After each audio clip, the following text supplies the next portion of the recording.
Good day, here are the headlines from the Philippine News Agency.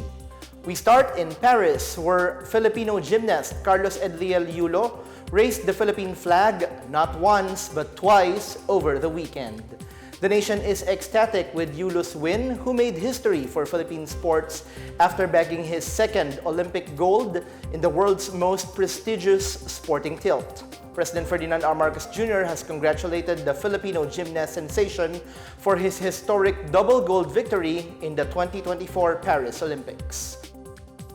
The 24-year-old Yulo dominated the vault final event to secure his second gold medal in the world City of Love on Sunday. This following his gold-clinching performance in the floor exercise event on Saturday. In a social media post today, the president expressed his elation for Yulo's feat, saying no words can express how proud they are of Kaloy. He says Filipinos all over the world stood united, cheering and rooting for him. Following his victory in the floor exercise on Saturday, Yulo became the first Filipino athlete to win multiple golds in a single Olympic year. Yulo's first vault set the stage with a near-perfect routine, scoring 15.433 points, the highest of the night. His second vault earned him 14.8 points, giving him a total of 15.116, which was enough to secure the gold and prevent a British 1-2 finish. Staying with updates from the Olympics, female boxers Nesty Petecio and Ira Villegas are assured of Olympic medals after qualifying for the semi-final round in their respective weight classes.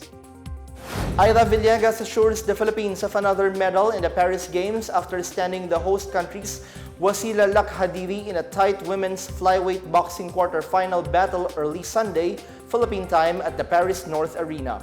Villegas exerted enough effort to convince the judges that she was better than Lakhadiri, leading to a razor-thin split decision win.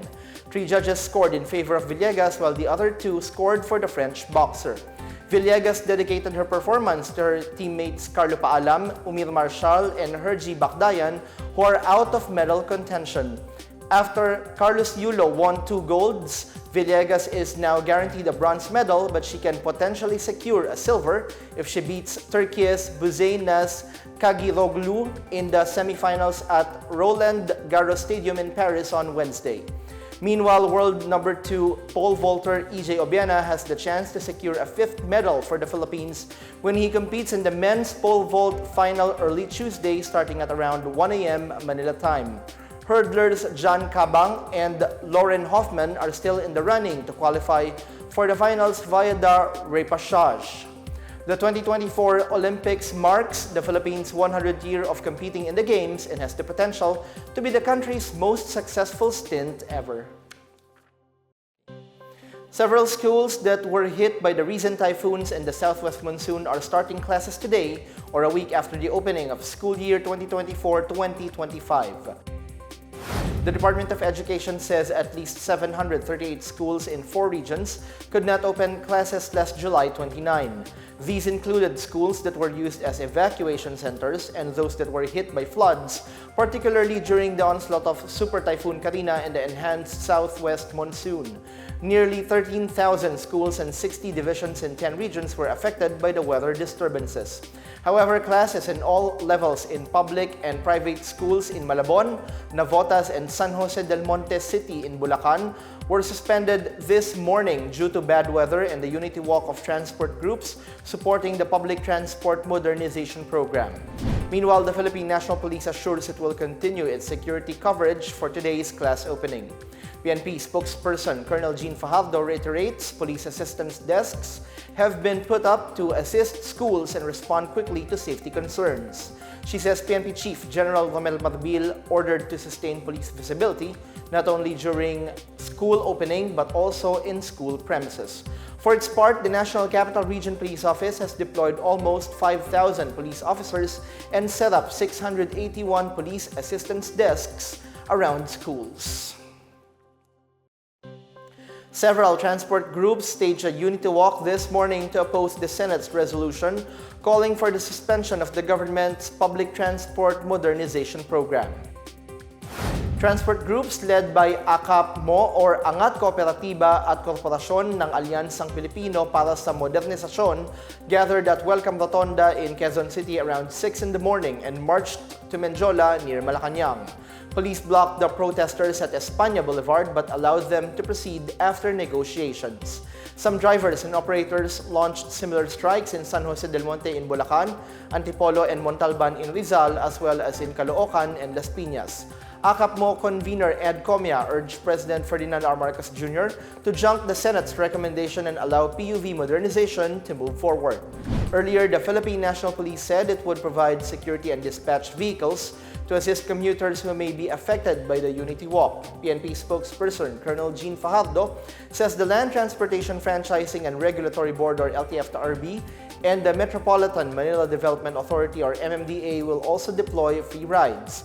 For his part, LTFRB Chairperson Chofilo Guadis III urged transport cooperatives who would participate in the Unity Walk to continue plying their routes. 22 of 23 senators signed a resolution calling for the temporary suspension of the PTMP.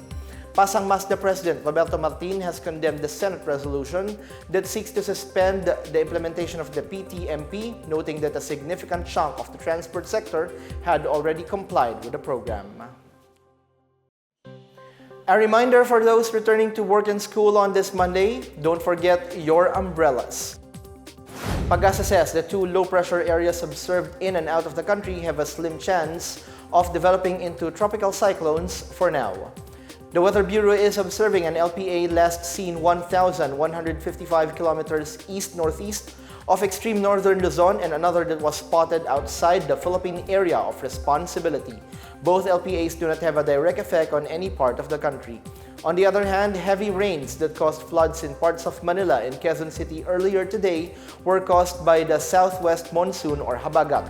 The habagat is also expected to cause scattered rains and thunderstorms over Zambales, Bataan, Occidental Mindoro, Palawan, Western Visayas, Negros Island region, and Central Visayas. It will also bring isolated rain showers or thunderstorms over Mindanao, Cavite, Batangas, and the rest of Mimaropa and Visayas. Metro Manila and the rest of the country, particularly Luzon, may expect isolated rain showers due to localized thunderstorms. And that's the latest and the biggest stories on the PNA Headlines. For more news updates, please visit our website, pna.gov.ph, our Facebook and X account, Philippine News Agency. The PNA Headlines is also streamed via the Servicio Facebook page. You may also watch the PNA Headlines through the Philippine News Agency's YouTube account and via the News and Information Bureau website under PNA News. I'm Bench Bondok. This is the PNA Headlines, bringing stories that unite the nation.